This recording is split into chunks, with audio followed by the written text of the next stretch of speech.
आग लगाने वाली बहू। मीनू, अब आ भी जा, बारात निकलने को है। हाँ मम्मी जी, बस आ गई। वो कमरों में ताले लगा रही थी। आजकल चोरी का भी डर बहुत होता है मम्मी जी। मेरी बहू बहुत समझदार है।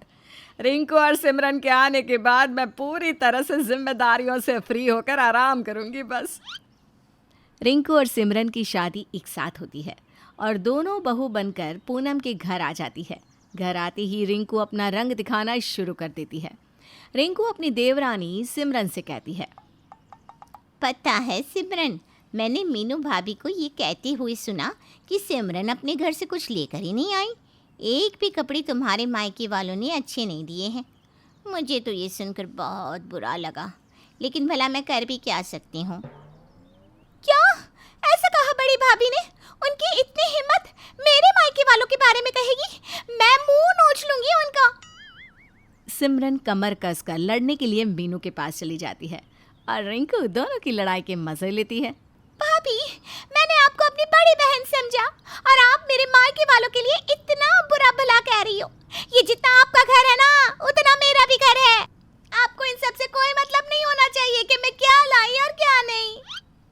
अरे लेकिन मैंने तो कुछ कहा ही नहीं। ये सब तुम क्या बोली जा रही हो? मुझे कुछ समझ में नहीं आ रहा।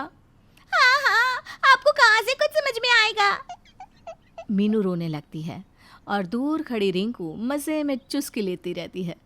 दिन बीतने लगते हैं। रोज़ किसी न किसी तरह से रिंकू घर में लड़ाई लगवाती रहती। एक दिन रिंकू पूनम के पैर दबाते हुए कहती है, मम्मी जी, भगवान झूठ ना बुलवाए, आप ना हमें सास नहीं माँ का प्यार देती हैं। मुझे तो आप मेरी माँ की तरह ही लगती हो।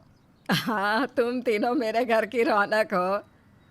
लेकिन पता नहीं मम्मी जी, सिमरन आपके बारे में अपनी माँ से कुछ कह रही थी कि आप हम लोगों से बहुत काम करवाती रहती है और उसे तो दहेज के लिए भी सुनाती रहती है और सबसे उसकी बुराइयाँ करती हैं। क्या? आए हुए उसे 2 दिन नहीं हुए और वो मेरी बुराई इधर उधर कर रही है? रुक, अभी उसे बताती हूँ। पूनम रिंकू के हाथ को झटक कर उठती है और तमतमाते हुए सिमरन से कहती है, क्या बहू, आते ही रंग दिखाना शुरू कर दिया तुमने? ऐसा कौन सा काम करती हो तुम अलग से जो अपनी माँ से हमारी बुराइयां कर रही हो? मम्मी जी, मैंने तो कुछ कहा ही नहीं है किसी से। अब तक तो मैंने दहेज नहीं मांगा था, लेकिन अब तुम्हें बताती हूँ कि दहेज मांगना कैसे होता है। मम्मी जी, लेकिन मैंने कुछ कहा ही नहीं है। आप बिना मतलब के मुझ पर आरोप लगा रही हो, दहेज मांगने की धमकी दे रही हो। मांग कर दिखाइए, कहीं का नहीं छोड़ूंगी। हाँ, पूरे घर को जेल की हवा ना खिलाई ना तो कहना मुझे सासू जी। दोनों में बहुत देर तक बहसा बहसी चलती रहती है और रिंकू मजे लेती रहती है। अरे आप दोनों शांत हो जाओ। मम्मी जी, आपकी तबीयत खराब हो जाएगी, आप आराम कीजिए, छोड़िए ये सब। अगले दिन मीनू मनोज के लिए चाय बनाती है और रिंकू देख लेती है और मन ही मन कहती है, इस घर में सबकी लाडली बनी रहना चाहती है ना मीनू। अब देखो ये रिंकू क्या करती है। मीनू चाय के साथ बिस्किट निकालने के लिए जैसे ही मुड़ती है तब रिंकू चाय में नमक मिला देती है। मीनू वही चाय ले जाकर मनोज को देती है। चाय का एक घूंट पीते ही मनोज चाय जमीन पर फेंक देता है और चिल्लाते हुए कहता है, चाय नहीं देनी थी तो कह देती, ढंग का एक खाना नहीं बना सकती। पता नहीं दिन भर क्या करती रहती हो, ध्यान कहाँ रहता है तुम्हारा? डरते हुए मीनू कहती है, क्या हुआ पापा जी, मैंने तो बहुत अच्छे से चाय बनाई है। तभी तो चाय में 4 किलो नमक डाल दिया तुमने। मनोज घर से चला जाता है और मीनू रोने लगती है। पता नहीं हमारे घर को किसकी नजर लग गई है। ये देखकर रिंकू मुस्कुरा देती है। बहुत लड़ाइयाँ देख ली, अब घुमा फिरा जाए। मम्मी से मिले बहुत दिन भी हो गए हैं।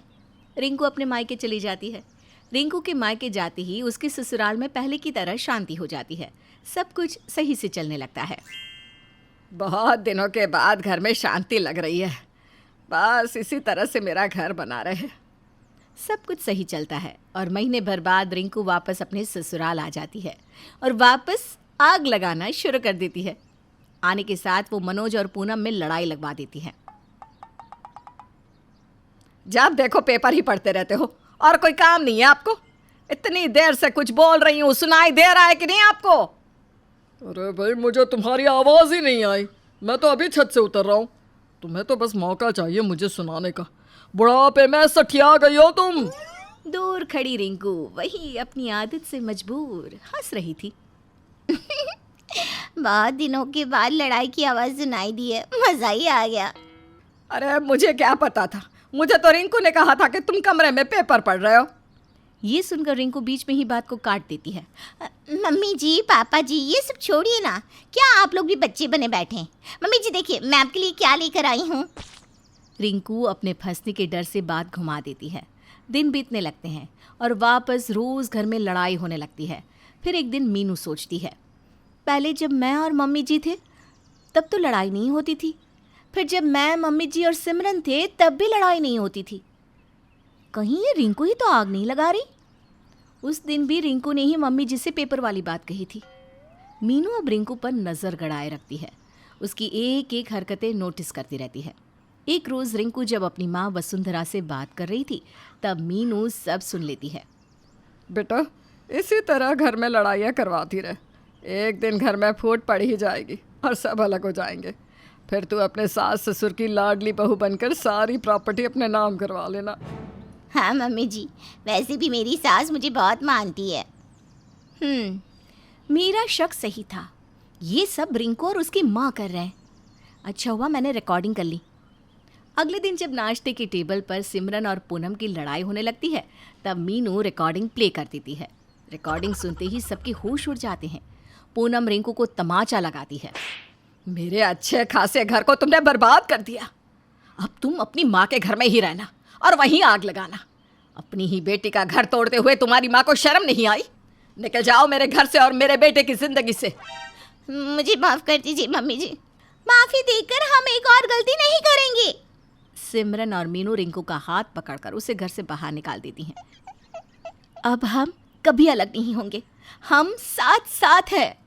हम साथ साथ हैं। हम साथ साथ हैं।